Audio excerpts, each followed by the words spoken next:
Hey Gators and sports fans, get all your Gator talk, news, analysis, and opinions on the Pod Up with Matthews in the Morning podcast. Find us on your favorite podcast platform or watch us on Facebook Live between 8 a.m. and 9 a.m. every weekday.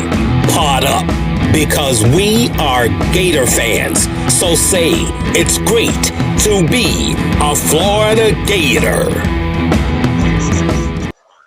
Good morning and welcome to a Wednesday edition of Pod Up with Matthews in the Morning from the Crime Prevention Security System Studios. Large enough to serve you, small enough to care. It's Wednesday. That means we'll be joined by JC here in just a second. Second portion of the show, we're going to have the all-time great from the Gainesville Sun, Pat Dooley, talking about his retirement. Talk about some of the best stories, some of the best food he ever ate in press boxes, all that good stuff from our man Dooley. But first, let's go to the Titan MR hotline. Good morning, JC. How are you? Yeah, good morning. I guess we have set a temperature record for the Pod Up with Matthews in the Morning show in our long history of being on the air here at QB with a sub 30 degree number today. So I hope the Gators are ready. Is that why you're indoors today? Yeah, I really would rather not be indoors, but I'll tell you, that's what we get to look forward to this weekend, as the Gators will be facing these conditions at the University of Tennessee this weekend. And it's going to be kind of cool to see the Florida football team down there with big blue jackets and ski caps. JC, last time I checked the weather there, it's going to be like 45 degrees. Oh, okay. It's not going to be in the 20s? Are you sure about that? No, I want you to look up on your app, because I got my app out when I woke up this morning, and I clicked on the weather to see how cold it was. There were seriously, I kid you not, it had snowflakes at like 7:40. You know how it tells you the times and what's going to happen? I'm like, it ain't snowing in Gainesville. I went outside and went down cloud in the sky. No, you have to have clouds to get snow. So I'm okay with that. Now, right now in Knoxville, it's 24 degrees, and on Saturday the high will only be 47. But when the wind blows, it's going to go down. So you're going to see the Gators on the sideline with those big blue cover-ups, and on the back it'll say Gators. Just kind of like when the New York Giants were playing the Colts in the Yankee Stadium. You'd see these big blue covers, and it say Giants. So my question is, what does it say? What's the temperature at 3:30? It's going to be like 50 degrees. It says 47 on Saturday, but there's a 50% chance of rain, and we'll see. So there's going to be some elements for the southerly boys coming up to the Rocky Top. Okay, that's all I'm saying. Whatever. I don't think it'll matter. It shouldn't matter though. It won't matter. Big day today, JC. We got NFL football this afternoon. You got the Ravens and the Steelers at 3:40. Gators finally play basketball today. I don't think people realize that. They play Army up in Bubbleville, up in the Mohegan Sun, where they're just playing all kinds of games there. They just kind of shuttle people in to play 2 or 3 games and get them out of there. But it's the northern. Well, you got to play indoors. They canceled the Oklahoma series. They'll make that up next year. But I think it's good that they're getting back out on the court finally. And basketball is doing its best to try to get some of these games in. Baltimore is Lamar Jackson's not playing tonight, right? Or is he playing tonight? Do you know that? Because I have no idea. I'm so confused at what's going on in the NFL. Yeah. Let me see if I can find out. I would guess he's not playing tonight. This is kind of awkward playing on a day like this, but Pittsburgh wanted that extra day. I think they're going to come back next week and play either on Monday or Tuesday to get an extra day in before their next game. But the corona or the rescheduling has really hurt the Steelers, Shane, because it ruined their bye week from what I'm hearing. So I think it's going to be good that they get the game in. They are hell-bent on getting these games in. As we saw with what happened with the Broncos and the Saints, which was utterly ridiculous. But I guess because the Broncos really are not a factor to win the division or even make the playoffs, they wanted to get that game in for the Saints for some reason. We'll just go with that. I do think that Ohio State is the team that right now a lot of people are talking about in terms of college football and cancellations, obviously, with only 4 games under their belt. And when I watched the college football selection show last night, QB, you see a Florida up there, you see an Alabama, you see these other teams with 8, 9 games, and then there's Ohio State with half as many games, 4 games. And it is almost uniformly believed that unless they play 6, the College Football Playoff Committee cannot elect them if they go 5-0 or stay 4-0. They probably will play this weekend. So let's say they go 5-0, but then we don't know about the Michigan game. It is almost uniform that the committee says or will say that they won't be able to select Ohio State. And this is all hypothetical right now, but it's very real that could happen. And I think that would be really, really sad for a lot of really good football players who won't be able to complete their season. Yeah, we got a bunch of stuff here on Facebook Live brought to you by Mellon Law. The only official. Did you know they were the only official law firm partner of the Florida Gators, JC? You do now. Absolutely. I've told you that many times. Scott says he must play FanDuel or whatever it's called because he says fantasy says that Lamar's in COVID protocol. So I would guess that means Robert Griffin III is their backup, if I'm not mistaken. I don't know. Yeah. I want to thank Dan and Scott for sending us these stars. I have no idea what that means. Coy says, Shane Matthews band every morning. I'm becoming a groupie. Well, that's it. I mean, the morning is when we get it going here. So JC, back to the college football. Hang on a second. We got something here. Rick wants to know, please explain the point spread and how it works on a bet. How did someone lose $500,000 on a 2-point conversion Monday night? A meaningless. I don't know what he's talking about. I lost $2 million. Yeah, I know what he's talking about. He had Seattle. Seattle was laying 6.5 points.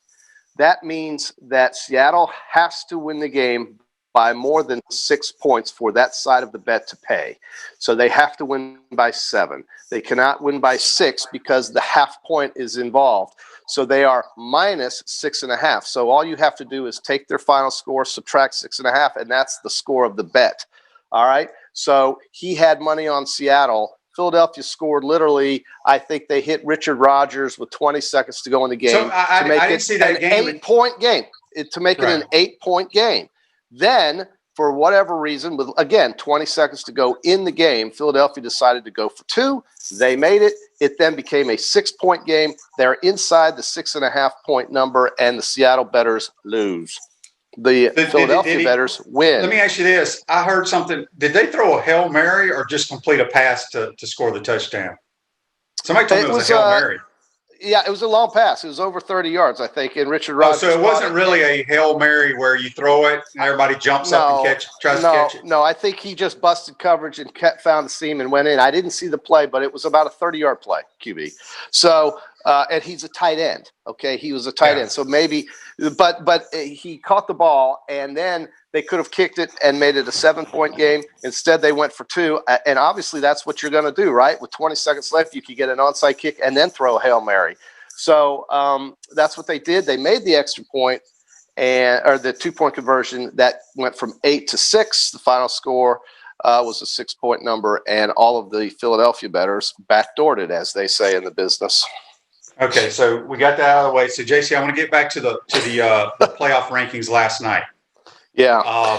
What did any? Because I want to give you my scenario, what I think is going to happen, but I want to hear what you said are a couple things that jumped out at you last night. There really was, and this is on the overall rankings, QB. And the first thing that hit me was North Carolina loses by 2 touchdowns to Notre Dame at home, and they move up 2 spots to 17 from 19. And the second thing was Oklahoma State beats a 3-6 Texas Tech Red Raiders team by only 6 points at home, and they move up 8 spots to number 15 from 23. Now, okay, so that's a lot to go up by winning a 6-point game over a team that's won 3 games this year. They move up 8 spots to number 15, while BYU, who's sitting out there undefeated, moved up basically one spot this week. The committee completely disagrees or disregards BYU's playing schedule, who they've played, and so forth. None of that is their fault. They should be in a conference. They're not. It's unfortunate for them. I don't think there's any question that if Ohio State does get to play these next 2 games, they then will play in the Big Ten championship game. That will give them, in all likelihood, 7 wins and a bid to the college football playoff. So that's okay. That's what's going to happen. Before I get my scenario, I caught just a little bit of I was flipping through the channels. Herb Street made a comment that I think he went back and apologized. Tell us what happened there. Herb Street insinuated or inferred that Michigan would tank it potentially in 2 weeks. And basically his words were they would put up the white flag, I believe was his quote, and not play. And Reese held him to that, like, well, what are you talking about? And Herbie said, listen, I've talked to coaches, as have others, that this kind of thing is happening. I think we see it absolutely happening in Tallahassee, but that this kind of thing could happen because players are opting out and teams are just not getting themselves ready to play. And a lot of coaches don't want to put these skeleton teams out there on the field to play a game. And so this kind of thing is happening behind the scenes and nobody's really talking about it. He mentioned it, then felt the need to apologize because there's no doubt in my mind that the overlords at ESPN told him, you can't say stuff like that. And he said, well, that's what I think. And they said, well, it doesn't matter. You come out and you apologize for it, which is unfortunate because if Kirk Herbstreit is paid to tell us what his opinion is, then it should be, whether it's popular or not, what he's able to do. And in this case, it wasn't politically correct to say that. Whether you believe it or not is another question, but that's what he said, and that's what he's heard from coaches. Just so our listeners understand, in order to play in the Big Ten championship game, you have to play at least 6 games. Right now, Ohio State sits at 4-0. They have Michigan State and Michigan coming up the next 2 weeks. A lot of people, and what Herbstreit said is what a lot of people believe, is that Michigan and Michigan State will opt out of those games for whatever reason to screw. Basically, what he's saying is to screw Ohio State. Yes. And not let them play for the Big Ten championship. Right, and Michigan is really what he was thinking. Michigan State, on the other hand, will play probably because Ohio State is the team that is worried about playing in that game because of the COVID-19 issues, including with their coach, Ryan Day. But this is the bigger issue to me, and you might want to ask this to Pat Dooley, who is a journalist, and say to him or ask him, should you really have to apologize for something that you believe as long as it is your opinion? Should you really be forced to be politically correct on a show that is promoting college football if you disagree with something that the conventional wisdom says you should not say? And that's the bigger issue to me. If Kirk Herbstreit truly believes that Michigan's going to tank that game in 2 weeks, then he should be able to say that and not have to apologize for it, because I know it's a very controversial thing to do. But would it really surprise anybody that the Michigan Wolverines would not field a team in 2 weeks that has 0 chance of winning that football game? No, it wouldn't surprise anybody, because I think we're seeing it right now in Tallahassee, and I'm not beholden by ESPN or anybody to say that. I truly believe Florida State did not want to play those football games, and they will not play Clemson, and they will not play Virginia for the rest of this season. They might play Duke as their final game. They might, but there's everything tells me that there's just they tanked it. I don't want to hear about the Clemson player who tested positive. He tested negative, okay? And they put him on that plane, and he was ready to go. I don't believe any of it. Sorry. Refresh your vehicle and your brand with a vehicle wrap from Wrap Spot. December is your lucky month at Wrap Spot. Mention promo code Shane and receive 13% off your vehicle wrap. We're speaking with JC on the Titan More hotline. JC, have you got your wrap done yet on your Corvette? No, I got to get that thing done, man. I don't know what it's taking. So Dan says here on Facebook Live, brought to you by Mellon Law, the only official law firm partner of your Florida Gators. Notre Dame has the same situation. They are in the championship game because of scheduling changes. Pretty much right now, Notre Dame and Clemson, no matter what happens from here on out, are playing in Charlotte for the ACC title game. They've already said it. Right. A lot of people think the SEC after this weekend, they could come out and say Florida and Alabama do not have to play that final game. They're going to Atlanta. We will wait and see. Okay, so JC, I wanted to tell you my scenario of what I think is going to happen in the 14 playoff. Okay, got it. Here we go. I believe Clemson is going to beat Notre Dame in Charlotte. Okay. I do too. They're both going to have one loss. They've beaten each other head to head. I think both of those teams will get into the 14 playoff. Okay. Mm-hmm. Florida and Alabama are going to play in Atlanta. If the Gators, first of all, let me back up. Alabama is in the 14 playoff. Win, lose, or draw in Atlanta. They are in. If the Gators win, Florida's in. You have two SEC teams, two ACC teams. If Florida loses, A&M hops in there as long as they win out. I think you're going to have two ACC teams and two SEC teams. And here's what's crazy. I think Clemson and Notre Dame are going to end up playing in the first round again for the third time of the year. Yeah, and that's, man, I don't know. I think if Notre Dame loses to Clemson, you got to put them in the 4 hole, and that would make them play Alabama, assuming Alabama beats Florida. So, But the only thing that kind of screws that up, my scenario, because I just don't think the Big Ten. I think the Big Ten other programs, as you said, I think they want to screw Ohio State somehow. I think they do, yeah. And I just don't think they're going to have enough games. So the only thing that screws my scenario up is if Notre Dame beats Clemson. If Notre Dame beats Clemson, they're obviously in. Clemson's done. Okay? That's correct. But I firmly believe we're going to see two SECs and two ACCs. Now, the only way Cincinnati gets in the mix is if Notre Dame beats Clemson, because that opens up that other spot. And Alabama beats Florida, and Alabama needs to beat Florida for Cincinnati. Right, but I still think an A&M with one loss gets in above Cincinnati with 0 loss. Plus, Cincinnati's resume has been devastated with UCF not having a great year, SMU's not playing great. That's right. A lot of those Conference USA, not Conference, American. Yeah, well, it's true, and I think Cincinnati is going to be on the outside looking in when it's all said and done. I still think Ohio State, though, will play 2 more games. Something tells me Michigan's not going to bail on them, but something also tells me that there's about a 3 out of 10 chance that they will. So let me ask you this. JC. If they do play in the championship game, Ohio State, who are the possibilities of them playing? Because I'm still so confused with that league. It's going to be, if Northwestern keeps winning, it'll be Northwestern. If they can win out, they will win the West. I don't know if they get the tiebreaker on Would it be Wisconsin? Iowa, but it could be Wisconsin because Wisconsin has 1 loss to Northwestern. So it could be either Wisconsin or Northwestern. It's going to be a lousy game either way you look at it. Ohio State will blow out both those teams. So in my opinion, but we'll see if Ohio State can get there. I think you absolutely have to consider in the SEC those December 12th games being meaningless. Florida does not need to play LSU, who's going to get run by 50 points this weekend. And Alabama does not need to play Arkansas. They don't need to play that game. They need to give these 2 teams the week off before the 19th so that all of these players are tested and healthy and everybody's ready to go for the 19th to make it truly a really good championship game. Because if they play on the 12th and let's say something happens on the 14th and all of a sudden now we've got 10 days. Remember, if you test positive, it's 10 days before you can come back. And we don't have 10 days before the championship game. And then you have an Alabama-Florida team without one of their coaches and maybe without their quarterback playing.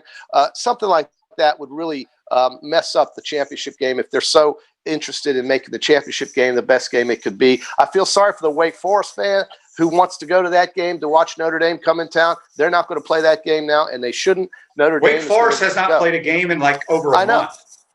It's true. So, I mean, there's no point in having Notre Dame play Wake Forest. They have appropriately said that will not happen now, and they will get on with Clemson, who I think is going to beat Notre Dame by over 10 points. Well, I think so too, but I do think regardless, I think Notre Dame, I think they're going to get in with 1 loss. I really do, just because of the way the whole season's gone. I do too. I think they will I was thinking about this the other night watching the Monday night game. Yeah. You know, it's fascinating is not the correct word to use, but this virus, it's so because, Nick Saban, who we all know, that dude sits in his office at the Alabama football complex, whatever it's called, or he drives in his Mercedes to his house where his wife is. He don't go anywhere else. Yeah. And he tests positive for the virus. And he wears his mask. I just don't know how he got it. Okay, so my question is, it's not really a question, but it's interesting to me. You know, the NFL has all this protocol. They got all these cameras in these meeting rooms and stuff. Okay, so they require the coaches and players when you're on the sideline in the NFL game, supposed to have your mask on, right? Yeah. But you can have 11 guys within a 3-foot area in a huddle. Yes. Puffing and puffing and breathing on each other. Right. And everything is going to that doesn't. normal. What's the difference between them huffing and puffing and breathing on each other in a huddle than standing spaced out on the sideline? I don't understand that. Tell me what the difference is when I walk into a restaurant and there's nobody around me and I have to have my mask on, but when I sit at the table with the guy 6 feet in front of me who is literally now 1.5 feet away from me and we're eating without our masks on and we're talking to each other, how am I not spreading it there? But I have to wear that mask to walk into the place and to walk out of the place, and I'm nowhere near anybody. So there's a lot of things that you can't really figure out making any logical sense whatsoever. How Nick Saban got it, I don't know. He may have had it in a coach's meeting. Maybe he went to a convenience store, QB, on his way home from the football complex to the house and bought a Snickers bar. Do you really think Nick Saban stops at the Jiffy on his way from his house to the freaking stadium? No. I guarantee you Nick Saban doesn't even put gas in his car. I guarantee you that guy that hands him water on the sidelines does all the gasses his vehicles up for him. That guy somehow, some way, he must have come. Maybe it was with his daughter. Maybe a family member came to his house, right? And during Thanksgiving, whatever. And so, a lot of times you can catch this thing and not have symptoms for 7 days later. You can be somewhere like I just got back from Dallas on Sunday. Today is Wednesday. I'm still going to stay away from my mom until well into next week, just because, and all I do is have a cold right now. I don't have the COVID disease or whatever the hell it is, but I'm not going near mom until next week, past this weekend, because I have to wait at least 10 days. I think the SEC is right to do that. And that's what we have. And that's why I think they have to cancel those games on the 12th, at least for the two teams playing in the championship game. Maybe Arkansas and Louisiana State can play again if they have to play a football game on the 12th. But I don't think they do. I think both teams are ready to pack it in anyway. And then we'll talk about bowl games for those that are eligible. JC, I'll tell you another thing. Go ahead. Well, the other thing that didn't make much sense to me was Georgia. They're ranked 8th in the college football playoff. They have one win that's noteworthy, one win, and that was against the 5-3 Auburn team. I think they're looking at their 2 losses more than they're looking at their wins. Because think about it. If you want to think of it that way, how many good teams has Florida beaten? How many good teams has Alabama beaten? Well, that's true, but would you put Georgia ahead of Iowa State? I don't think either one of them should be in the top 10, personally. Well, Iowa State's going to likely win their conference with a win over Oklahoma, and Iowa State has one loss. I think you absolutely put them in the top 10. Iowa State has 2 losses. They have 2 losses? Yes. To whom? They lost to one of those Louisiana Lafayette's, and they lost to a Big 12 That's right, opponent. they did. They lost that first game. They did lose to Louisiana, but that was in the first week of the season. Georgia also has 2 losses. I guess you're right, but Georgia at 8 seems a little high to me. But I guess I understand it.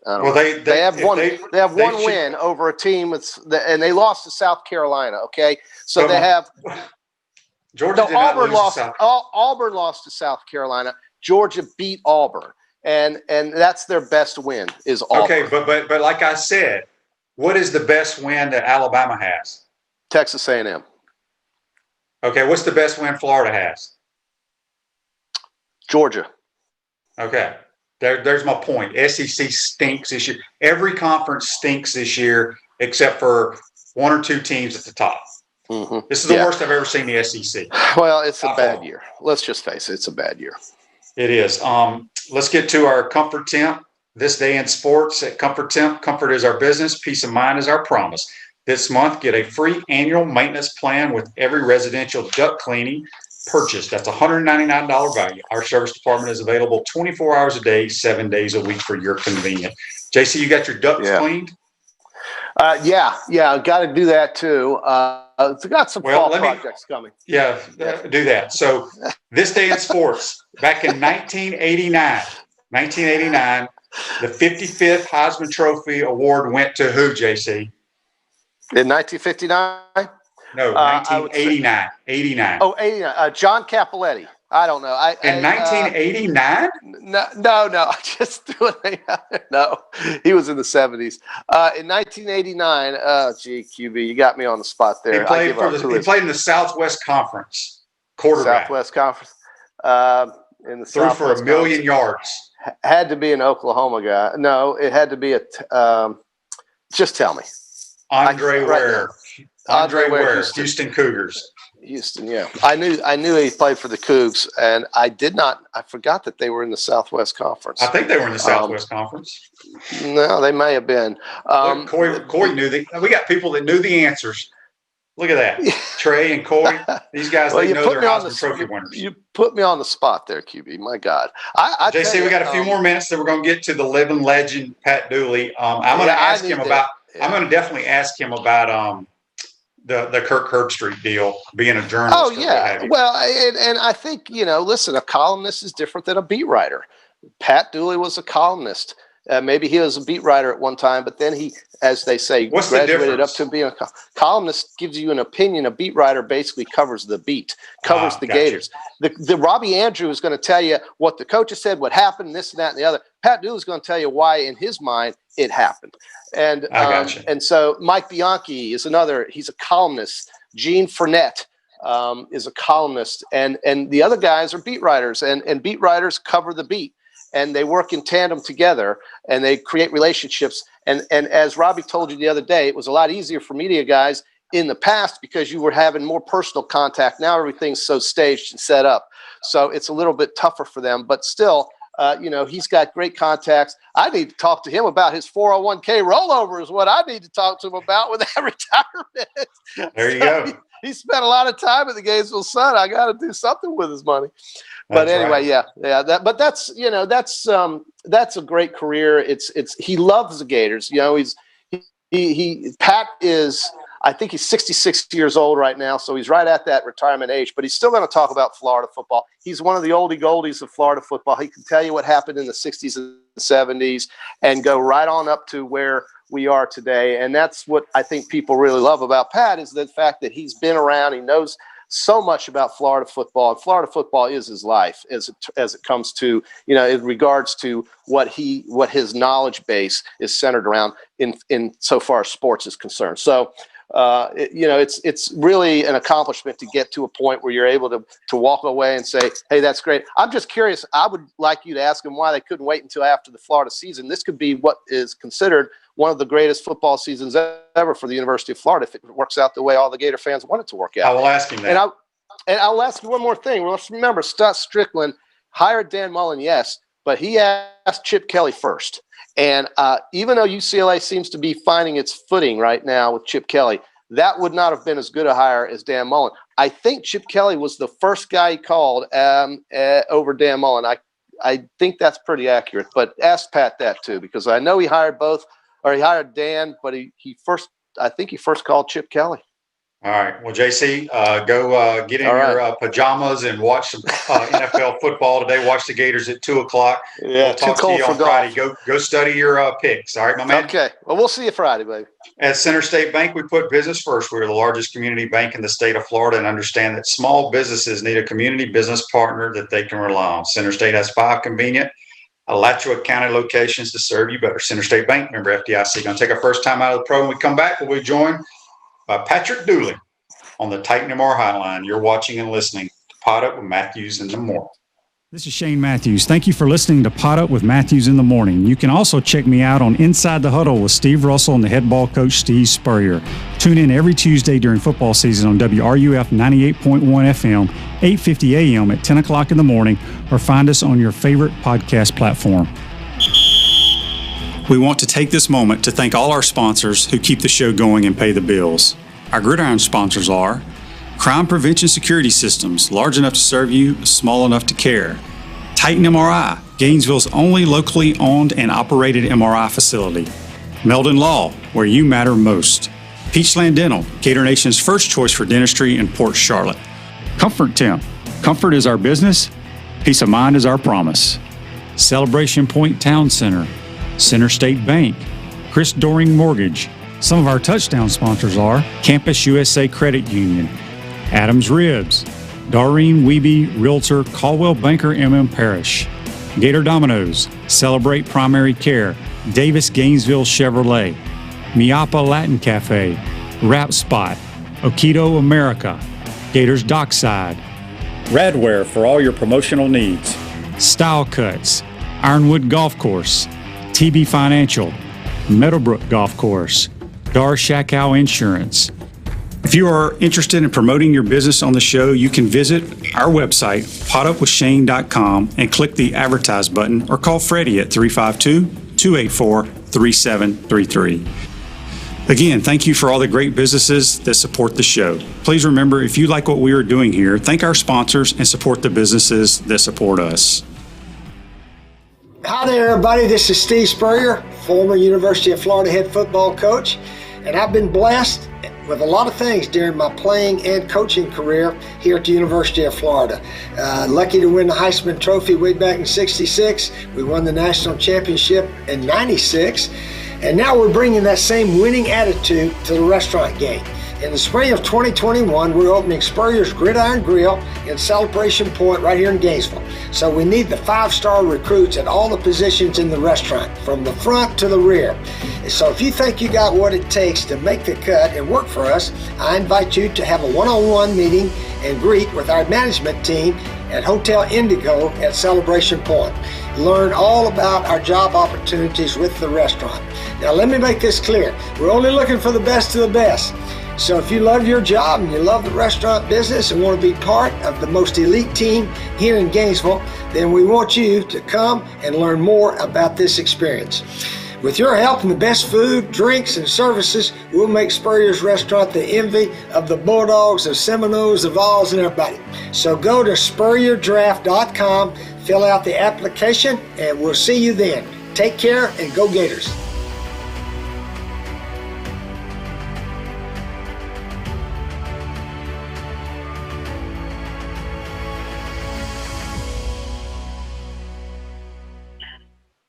Welcome back to this Wednesday edition of Pot Up with Matthews in the Morning from the Crime Prevention Security System Studios. Celebration Point's where the Gators come to celebrate, with premium brands like Bass Pro Shop, Palmetto Moon, Medici's, Nike, The Keys Grill and Piano Bar, and opening soon Dave & Buster's, and coming spring of 2021, the HBC's new restaurant, Spurrier's Gridiron Grill and Visor's Rooftop Bar. We will see you at Celebration Point, where the Gators come to celebrate. We're now going to go to the Titan Moore Hotline, and we're joined by the living legend, Mr. Pat Dooley. Good morning, Pat. I know we woke you up. I appreciate you getting up for all our fans out there.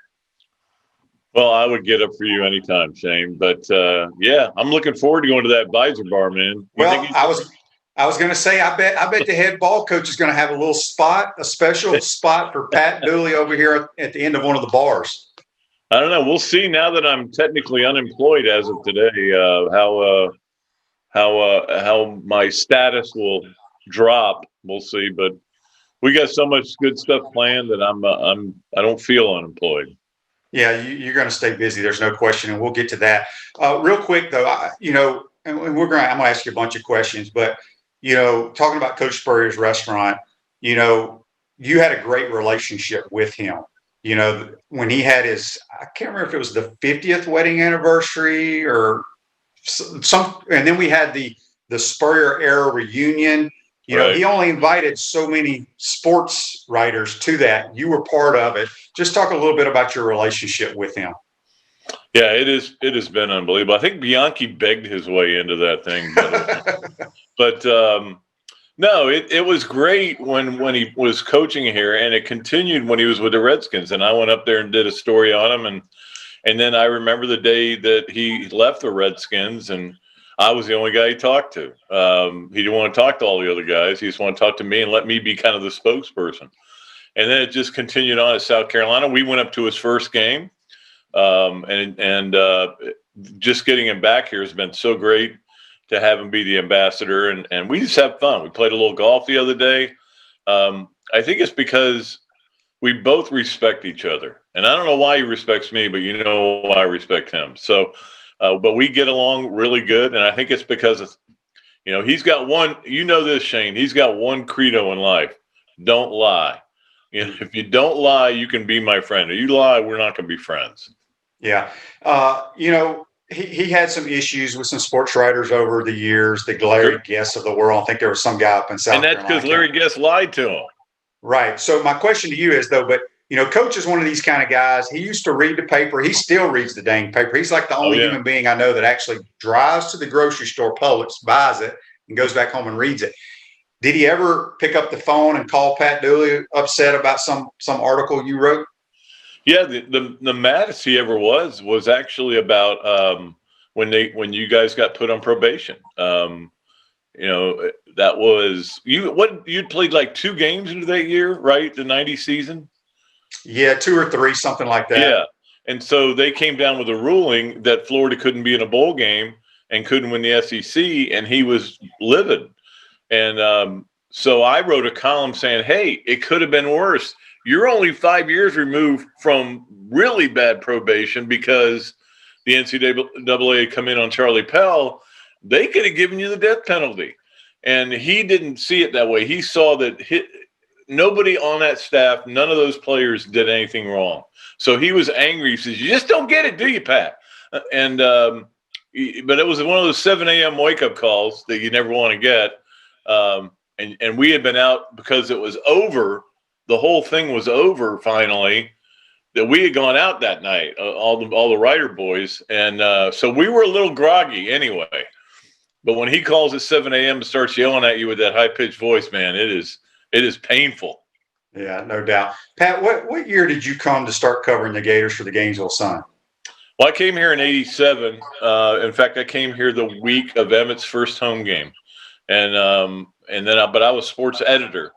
And so I did some writing, but mostly it was just trying to organize a staff full of misfits, and did that until 94. And then 94, when Bianchi left, they named me the columnist.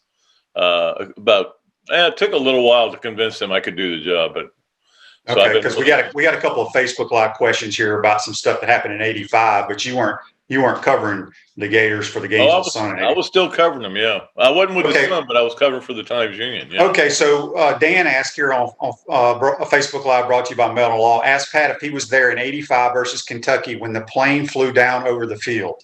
I was not there at the field, but I remember watching that game on television and listening to it. And I remember Norm Carlson was the color guy then, and Adrian White intercepted a pass at the end to clinch it. And Norm said, "Oh, Adrian, if you knew what you just did," because that was how big a deal that was that Florida had gotten past the hump. They had gotten over the hump. And then, of course, in the spring, they got back under the hump because they pulled it out from under them, which was a typical Tennessee move. JC wanted me to ask you, and I'm sure a lot of people were curious too, with Florida having such a great year this year in football, what made you and Robbie decide to retire during the season and not wait till the end of the year? Yeah, that wasn't our choice. I mean, it was our choice whether to accept the buyout, which was a very lucrative buyout, and we had been both thinking about retiring, but we wouldn't have left in the middle of the season. Unfortunately, the way it was structured was December 1st was the day. That's a thing to get you so that you have another year or month of insurance. And I don't even know all the details of it. I gotcha. And I'll be honest with you, I tried to get an extension to say, hey, can I just finish out football?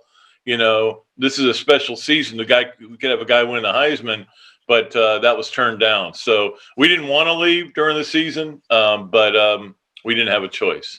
Yeah. Pat, I don't know if you saw last night when they did the rankings, what Herb Street said about Michigan. Did you see that? I did. I was at the Gainesville Quarterback Club, so I did not see it, but I heard he was throwing a bunch of stuff around that didn't seem very well. He basically said, you know, he felt like Jim Harbaugh and Michigan was going to throw the white flag in and not play Ohio State. And then, you know, Reese asked him again, do you want to repeat that, blah, blah, blah. And then he came back later on Twitter and apologized. You being a columnist, isn't it your job to give your opinion of what you think? You know, do you think he should have come back and apologized about that? Well, I think, look, if you say something that is insulting and I have had to apologize before, But if it's insulting or personal or anything like that, apologies are certainly accepted. But if you come back and you're saying something that is just a strong opinion, I don't think you should ever apologize for it. That is what you think. All you're doing is giving in to people who don't agree with your opinion. So I don't know. I don't think Kirk had a good night from everything I was reading.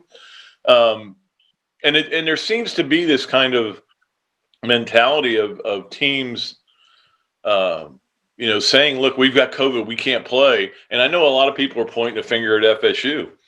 And think about this, Shane, if let's just say Tennessee has an outbreak, Florida doesn't play them, Florida clinches the East. Would we be happy? No. Florida wants to go play that game. You want to win it on the field, not in the test tube. So it's just an interesting season. There's no way to really put it into words what we're dealing with. One day, maybe one of us is going to write a book, about the 2020 craziness.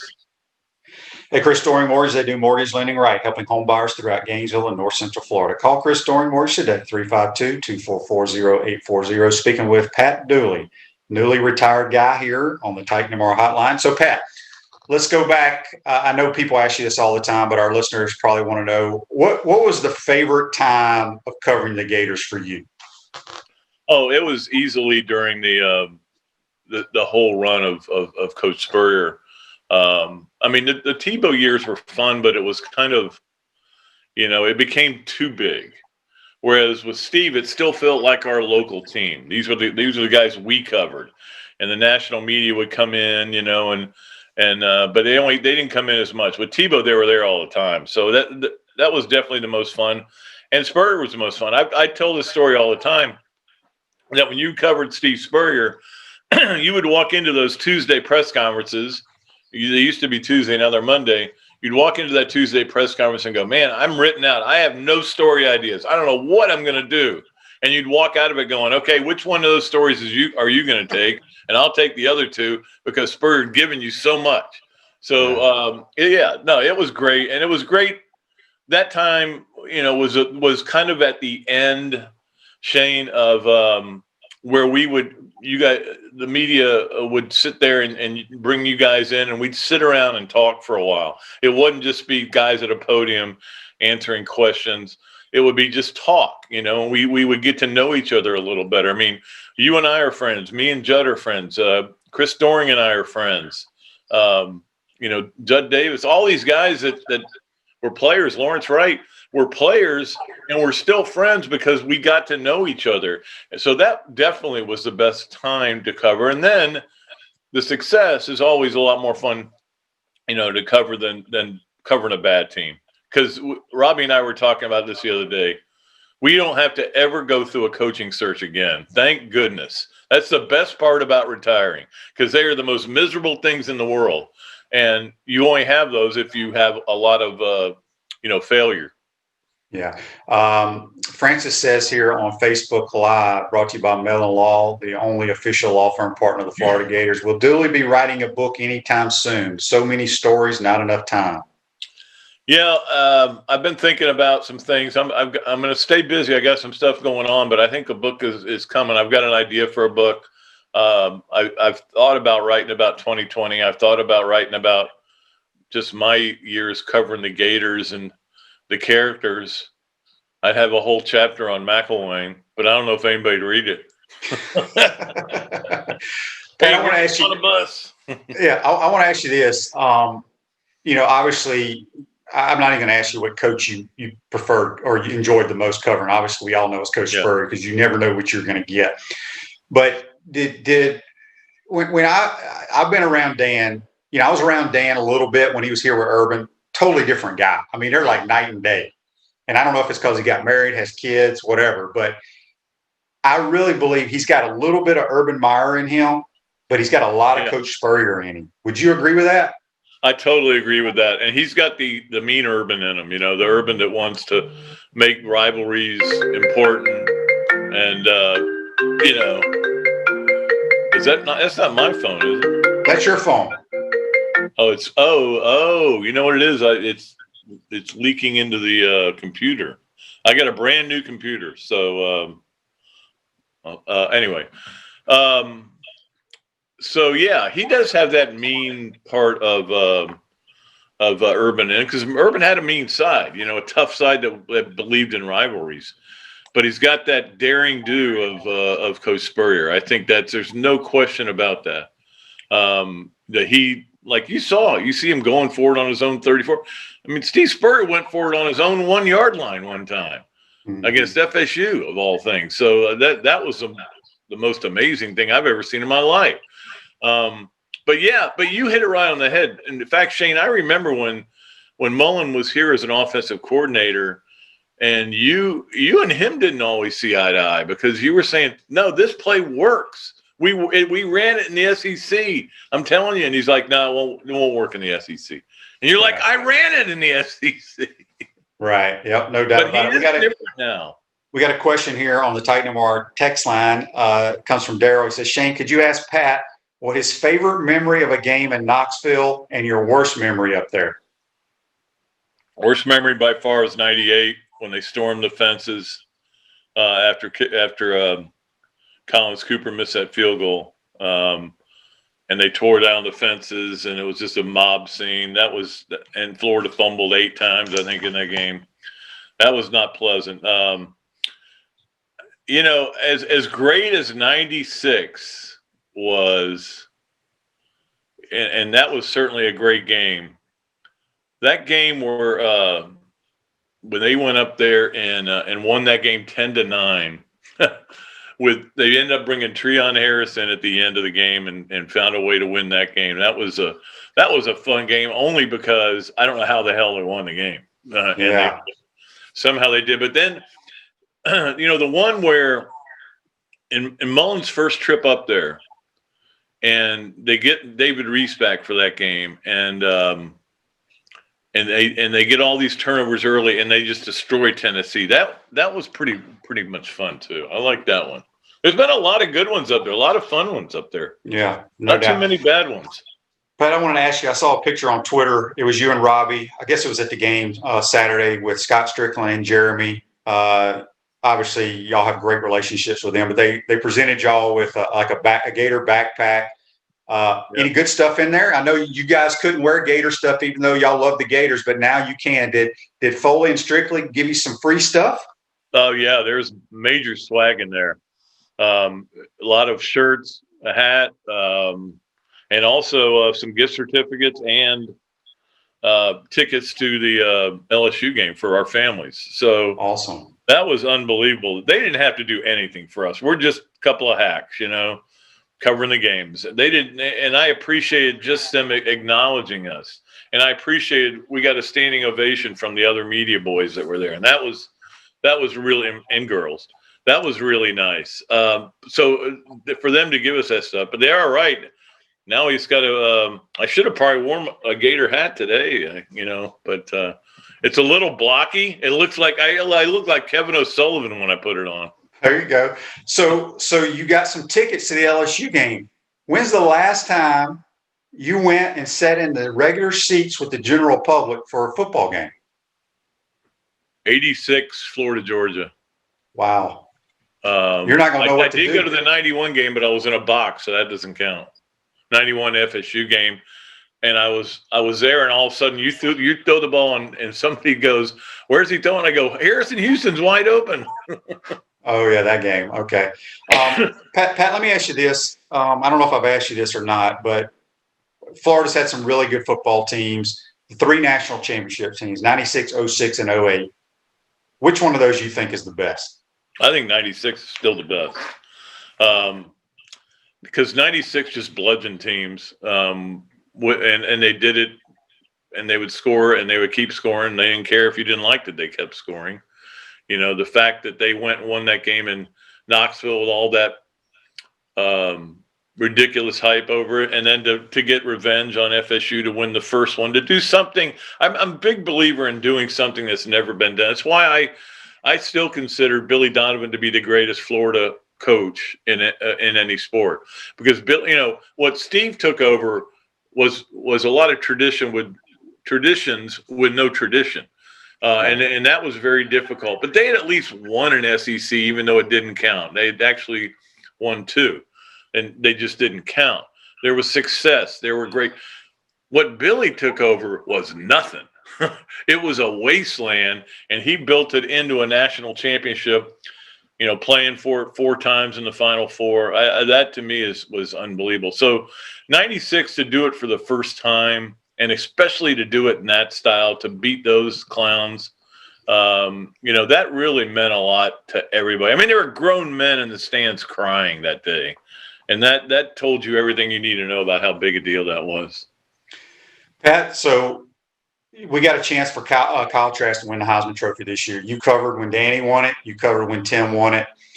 How much has it changed from a sports writer standpoint? I mean, back in those days, Norm Carlson and the SID people had to send out posters and what have you. Now you don't have to do any of that because of social media. But has it changed a lot? I know you probably were able to get to Danny a lot more than maybe Tim a little bit, and basically Kyle none because of the way that things have changed. But just tell us how it's changed over 20-something years. Well, yeah, there's no question that it's changed a lot, and that like you said, they don't send out silly things as much, but they still do some. In fact, I got one. I'm trying to remember what it was in the mail the other day, that people want you to vote for a guy for the Heisman. There's too many Heisman voters. I've said this a million times. It's like over 900 voters. There shouldn't be. It should be about 100 people doing it. If they want to eliminate me, I'm fine with that. But, 100 people that watch a lot of football and really pay attention, and you need obviously the geographical divisions, because you've got I'm going to vote for Kyle Trask. You may not want to vote for Kyle Trask because you haven't seen him as much. So, but it has changed a lot. I think it changed about 5-6 years ago, too, is when we were at the point where we knew who was going to win the Heisman every year, because somebody, and in our case, we did it with Danny, would poll a bunch of voters. We would do exit polling, basically, and find out who got the most votes. Well, then the Heisman people sent, because ESPN didn't want that, and so they went to the Heisman people, going, you need to take away their votes. So I actually got one of those letters that said, if you do this again and reveal your vote, and they had a Xerox of my column where I'd said it, and you will lose your voting privileges. I said, I won't. Then I won't do it again. So. There's a little more mystery involved. It is the worst hour show in the history of sports. It's like Barbecue Pit Masters. I don't know if you ever saw Barbecue Pit Masters, which they spend an hour cooking something. And I'm like, you could do this show in 10 minutes. It would be great. But that's what the Heisman thing is. And now this year, it'll really be different. They've moved away from the downtown athletic club, got damaged in the in 9/11 attacks. Going to that, and the year Danny won it was one of the coolest things ever. I had so much fun there. Just, they open up the bar for you and everything. So, and now it's going to be done virtually. They're going to do it in Bristol, and I guess Kyle Trask will be in Manville or Gainesville, and that's the way they're going to have to do it because of COVID. So, but yeah, it's changed. But I think most people vote based on what they know. They don't need anybody to tell them. Everybody can look up the stats anywhere they want. I can look up Kyle Trask stats in 5 seconds. So I don't think anybody needs any nudging in any direction. When Spurrier won it, that was an all Norm Carlson deal there. Right. He got all these national media guys to come to this game, and then Spurrier delivered, and now it was over, because he kicked that field goal. Yeah.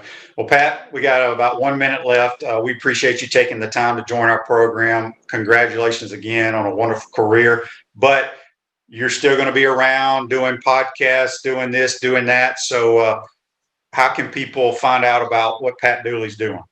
Yeah, my website should be up either today or tomorrow. Well, I think tomorrow or Friday. And you're going to be able to listen to my podcast. The Dooley Noted podcast will start Friday. So it'll be every Friday and Monday, or Monday, Friday. And if it has a lot of success, we'll continue. We'll keep it going. We'll add a day to it. So we're going to start that. And you can just follow me on Twitter, follow me on Facebook, look for my messages, email me, I'll email you back. And eventually that website will be up and we'll be able to let more people know. And I'm also going to be writing for WRUF.com, doing the grades. Everybody loves the grades. I'm going to still grade the Gators for WRUF. Those will be up right after the game. So, and the back nine also on WRUF.com. Awesome. Well, good stuff, my man. And we still have the tailgate. Don't forget the tailgate, 4 to 6 weekdays. That's right. Well, you're going to be a busy man, and we appreciate you taking the time to join our show. Stay safe, and we'll talk to you soon, Pat. Always my pleasure, Shaner. That's Pat Dooley. Join us on the Titan Tomorrow Hotline. We're going to wrap up this show. Today's show is a wrap, brought to you by Wrap Spot. Take care. We will see you tomorrow. Hey, Gator Nation, this is your former head ball coach, Steve Spurrier. Check out our show, Inside the Huddle with Shane Matthews and Steve Russell, every Tuesday during football season on 8:50 a.m. and 98.1 FM WRUF at 10 o'clock a.m.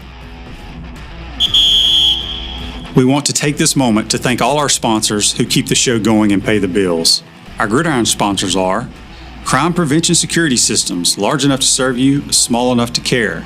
Titan MRI, Gainesville's only locally owned and operated MRI facility. Meldon Law, where you matter most.